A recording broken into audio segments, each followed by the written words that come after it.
My name is Nora, and this is my house on Maple Street in Chicago. The house is a narrow brick place with a porch that leans a little and a small backyard where the grass gives up in winter. I bought it in the spring with a loan in my own name and a plan I made on a sheet of lined paper.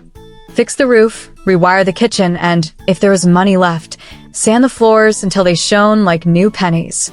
I loved the house the way you love something you chose for yourself. It had old bones and warm light in the late day. It also had a breaker that tripped when I made toast and a front step that clicked each time someone came in. I kept the deed in a yellow folder in the top drawer of my desk, a small proof that I was not just living here. I owned it. The days before Christmas were a rush of heat and lists. I scrubbed the oven and set out cinnamon sticks and bought oranges with leaves still on. I took cash from an envelope, $1.60 I had saved in 5s and 10s, and bought good butter, cream, a small turkey, and cranberries that snapped under my thumb. I made a timeline on a notepad. Pie on the 23rd, sides in the morning, turkey and by noon, guests at 5. There were names on a second list. My mother, Elaine. My sister, Lily. Her husband, Mark. Our cousin Elle from New York. And my friend Marcus, who had moved to Boston but was flying in for the week. James, my contractor, might swing by late with a tape measure to double-check the run of cabinets. The house would be full of voices, and I wanted them to bounce off clean surfaces and the smell of nutmeg. I had been saving for the renovation since July. There was $28,000 in a special account, and I had promised James another $12,000 by New Year's so he could order the cabinets and book his crew. The full plan would cost $40,000 for the kitchen and electrical, then $6,000 a month for the rest through the spring. It was a lot, but I had looked at the numbers so many times that the fear had faded into a steady hum. I could do it. I would do it. I told myself this when I walked to work, when I packed my lunch, when I skipped a concert in favor of a quiet night with bills and tea. On Christmas Eve, the house smelled like butter and rosemary. I wore an apron that had seen better days and a sweater that still had a tag on because I wanted to feel new. The turkey was browning, the gravy simmered with onions, and the windows fogged with steam. I opened the kitchen window a few inches to let out the heat. Cold air slipped in and touched my face. It felt like a small, cool hand telling me to slow down. I leaned on the sink and looked at the backyard. The snow was thin, just a light dust, and the porch light made a yellow circle on the steps. That was when I heard them. The voices came from the yard, soft at first, then sharp. Lily's laugh, which I would know anywhere. My mother's lower tone, careful and even. I froze, one hand on the wooden spoon, and listened because I did not know what else to do. Lily said, "I can't believe we're spending Christmas with that loser." The words hit me like a door swinging back hard. My mother said, "Just until she pays for the house renovation." Then Lily again, fast, "I'm ready to take her share too." There was a little silence after that, as if even the winter had to think about what had been said. I closed the window. My face burned. I looked down at the stovetop, where the gravy had begun to bubble too hard. I turned the flame down, stirred, and kept stirring. I did not cry. I did not gasp or drop the spoon. I did what I do when I am hurt. I went to work. I set the table. I put the new candles on the runner and lit them. I opened the door with a perfect smile when the bell rang. I hugged my mother, who smelled like lavender soap, and Lily, who wore a coat the color of wine. I took Mark's bottle of red and said, "Thank you," and I meant it because small things still count. I asked Elle about her flight from New York and touched Marcus's sleeve and asked if Boston had snow. We stood near the tree I had cut too short, and the lights blinked on and off in a gentle way. We ate, and I kept the food moving. Turkey, potatoes, green beans with a squeeze of lemon, pie with cream. People talked over each other the way they do when the room is warm. Mark told a story about a coworker in Denver who had once put a whole pizza into the microwave in its cardboard box. Elle described a tiny bookstore near her apartment that kept a cat named Captain. Marcus teased me about my careful notes and said he wanted to steal my lists and frame them. Mom told a gentle story about Christmas in a small town in America when she was a girl and the church bells rang through the morning cold. The sound of my name in their mouths made me feel both seen and unseen. I watched their faces and saw people I loved and people who had just cut me without knowing I could bleed. Between courses, I stepped into the hall and touched the wall where a new doorway would go once James started. I could see the line where the plaster changed, old to older. I pictured the kitchen I wanted: long counter, deep sink, cabinet doors that closed without a fight, a safe electrical box that did not hum like a nervous heart. I thought about the $12,000 I would wire in 3 days and the way the number would dip my balance and lift my future at the same time. I thought about a check Aunt Grace had sent in November from London, pound 500 with a note that said, "Get something pretty, not just pipes." It sat in my desk because I could not yet pick the pretty thing. I smiled a little at that. Europe felt far away and close at once. The way you post a postcard on the fridge and then walk past it every morning on your way to work. When the plates were cleared and coffee was poured, I listened to Lily describe a promotion she wanted and smiled with my teeth together. I listened to my mother praise the crisp skin of the turkey and nodded. I looked at their hands, their rings, the way the light caught on small things, and I decided I would not ask about the yard or the words. Not tonight. I would not let the window be the thing that broke the room. I would keep the promise I had made to myself when I moved in. This house would be a place where I chose what came in and what went out. Tonight, joy would come in. Steam would go out. If there was judgment in the cold air, then let the night carry it away. After everyone left, I stacked plates in the sink and rinsed the sweet glaze from the roasting pan. The house grew quiet in that special way houses do after party, like a deep breath after laughter. I wiped the table and blew out the candles. I put leftovers in containers and lined them up by height, because order is a small form of peace. Then I sat on the floor with my back to the cabinets and stared at the place where the new stove would go. I took out my phone and opened my banking app and looked at the number. $31,400. Enough to send $12,000 on Friday and still stand on 2 feet. I closed the app and placed the phone face down. Before bed, I opened the yellow folder. Deed. Mortgage. Receipts from the roofer, $7, $200, and the electrician, $100. The new contract from James, crisp and clear. My name on every line where a name was needed. I slipped a note between the pages. I heard them. I am still me. I put the folder back and closed the drawer. Then I stood in the doorway to my bedroom and looked at the soft lamp, the folded quilt, the window that faced the street. Chicago was quiet, just the small scrape of a late car and the far-off whistle from the train. I touched the doorframe, the one my mother had touched when she first visited after I moved in. "You made this," she had said then. She had meant the life, not the wood, but both were true. I lay down and pulled the quilt to my chin. I replayed the words from the yard until they blurred. Loser. Pay. Share. The words lost their shape in the dark. I thought about America, where people say money like a solution and like a threat, sometimes in the same breath. I thought about the map I would hang in the hall when the painting was done, a map of the places where I had been and the places I wanted to go. I thought of Europe as a small word with a long reach, like a hand from across the sea that sends you 500 pounds and belief. I let those thoughts fill the space the hurt had made, not to cover it, but to remind me that I had more than hurt in me. When sleep came, it came like a soft tide, slow and steady. My last thought was simple and held the weight of a key. This is my house. I will host with a perfect smile when I want, and I will set my jaw when I must. I will open windows for steam and close them for safety. I will send the money, sign the lines, and watch the walls change. I will listen when people speak and listen harder to the voice that lives behind my ribs. In the morning, I would make coffee and write a new list. The first item would be the same as the last. Choose myself and choose this home. 3 days later, the snow on Maple Street had turned to thin ice, and my house made small pops as the wood settled. I woke early, made coffee, and opened the yellow folder again. The papers felt steady in my hands. Deed. Mortgage. Receipts. I laid them out in a neat line on the kitchen table, as if proof could warm a room. My bank app showed $31,400. On Friday, I would send $12,000 to James so he could order the cabinets and book his crew. I whispered the numbers like a prayer in plain words. Enough today, enough tomorrow, and then more after.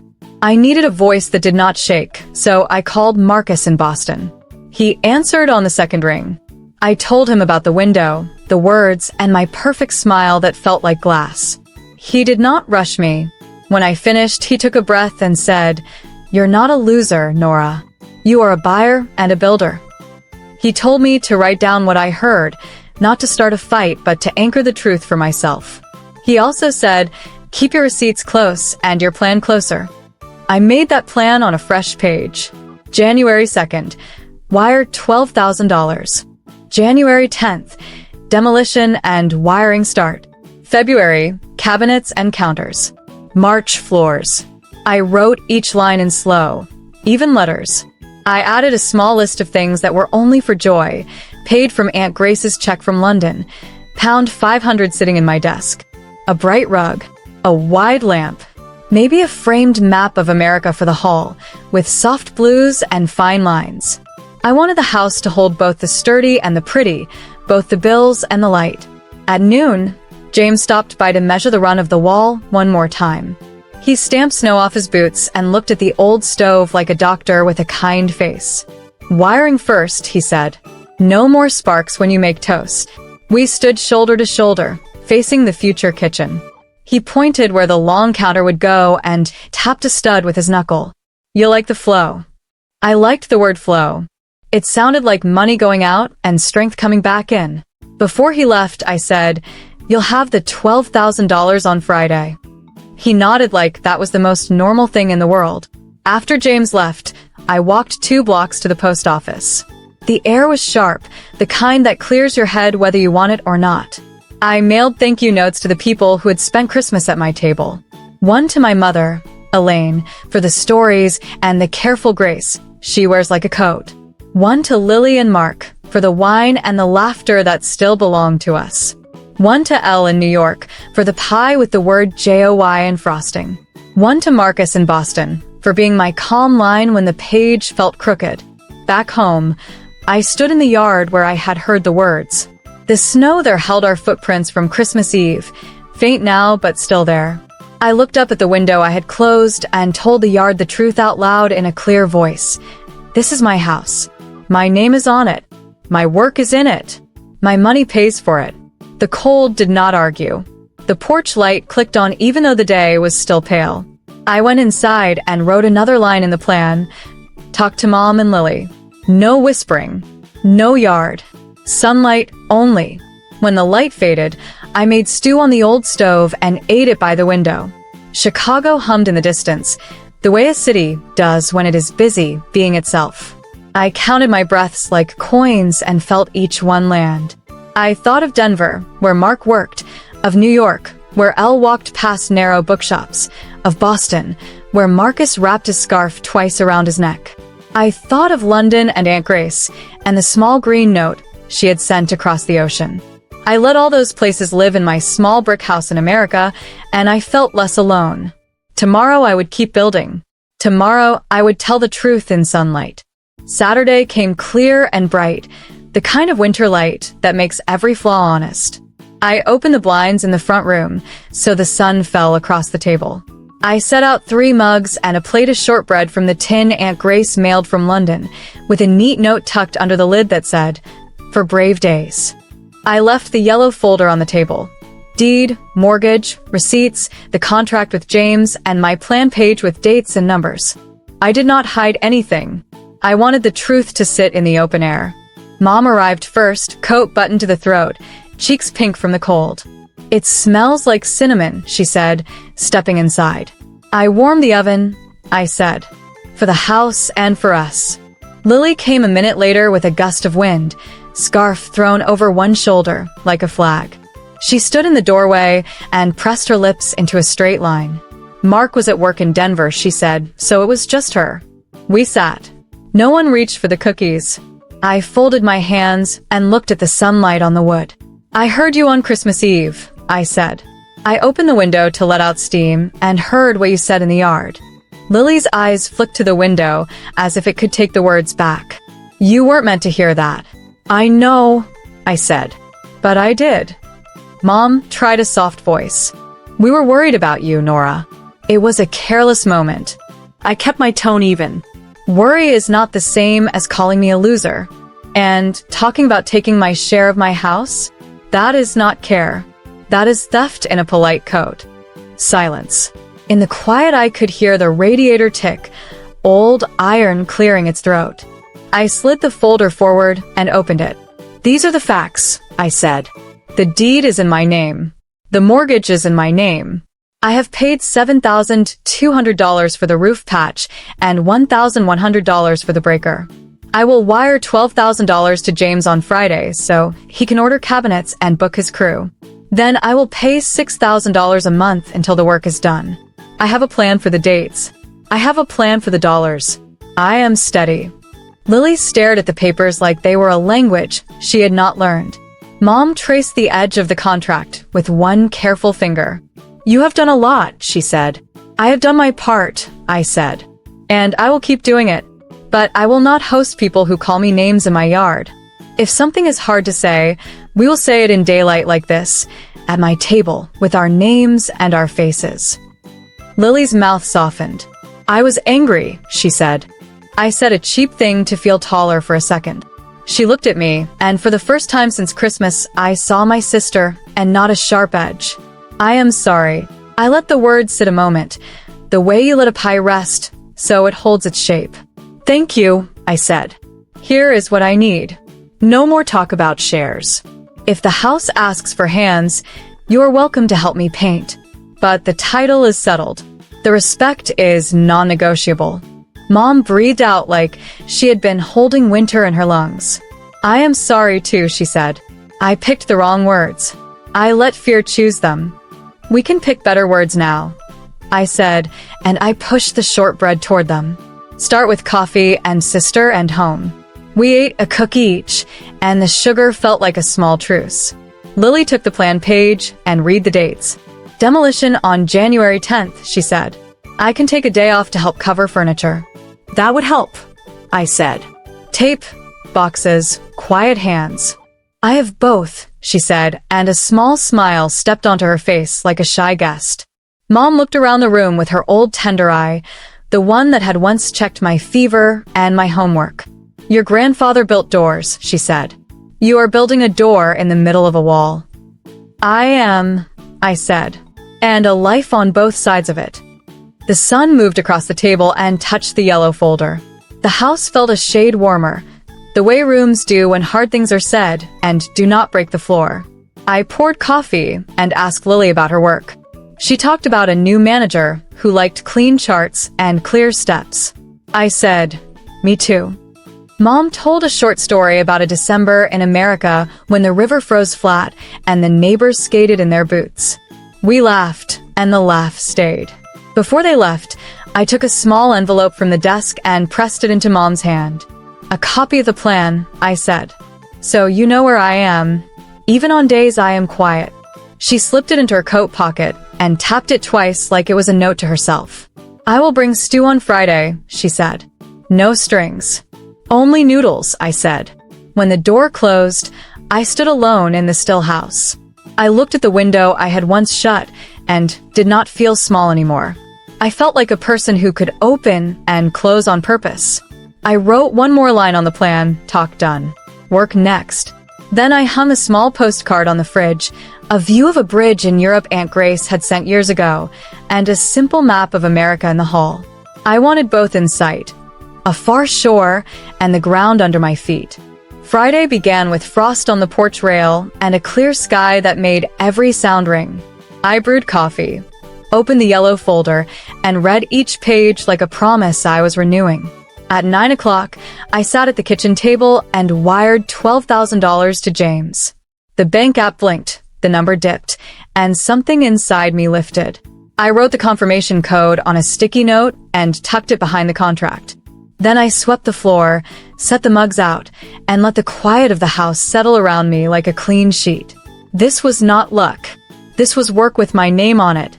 By noon, Mom arrived with a pot of beef stew and a small paper bag of rolls. She stood in the doorway as if the house might judge her. "No speeches," she said, and her smile was careful. We ate by the window, and steam curled up like a flag. She told me again she was sorry for the words in the yard. "Fear talks fast," she said. "Love can take its time." I nodded. "Love can also lift a paint roller," I said, and she laughed, low and warm. When she left, she touched the door frame the way she had when I first moved in. "Your grandfather built doors," she said. "You're keeping one open."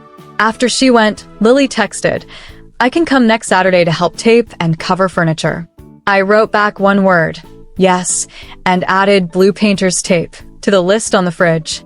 January 10th came, with the rubber thud of work boots and the polite chaos of a crew who knew what they were doing. James walked through first, tapping studs, calling out measurements, and setting a steady pace for the day. Plastic sheeting went up like clear walls. Drop cloths unfurled.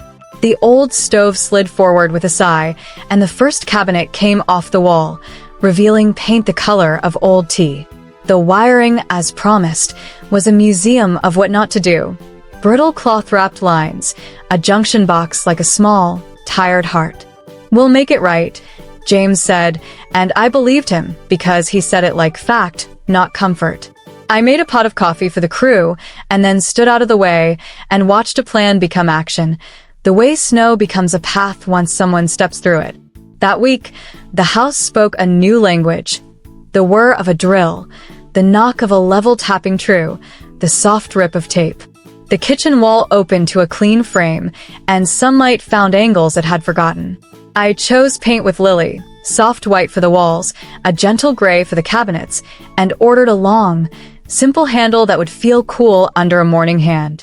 From Aunt Grace's 500 pounds, I finally bought a wide lamp with a linen shade and a bright rug threaded with quiet blues. I paid in dollars at the shop, but kept the note in my desk for something pretty, not pipes.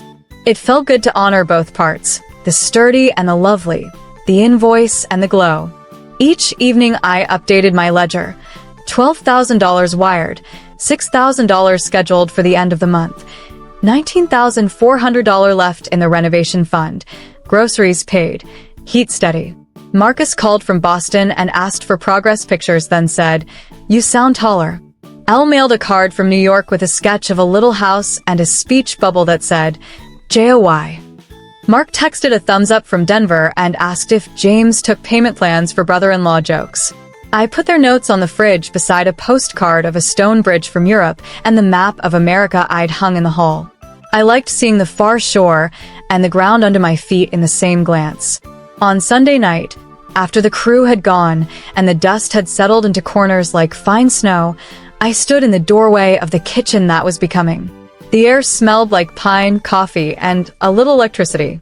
I ran my hand along a bare stud and felt the line of it, straight and sure. I remembered the voices in the yard and felt them lose their power, like a storm moving out to a different coast. The truth was louder now. I opened a window. I heard what I heard, I closed it, and I kept hosting with a perfect smile. 3 days later, I made a plan. And then I kept going. That is the whole story, and also the start of every new one. When next December comes, I will roast something rich and open that same window for the steam. If anyone whispers outside, the wind can carry it away. Inside, the light will fall on the long counter, the bright rug, the map on the wall, and the faces I choose to invite. I will set the table with steady hands, and I will call everyone in by name.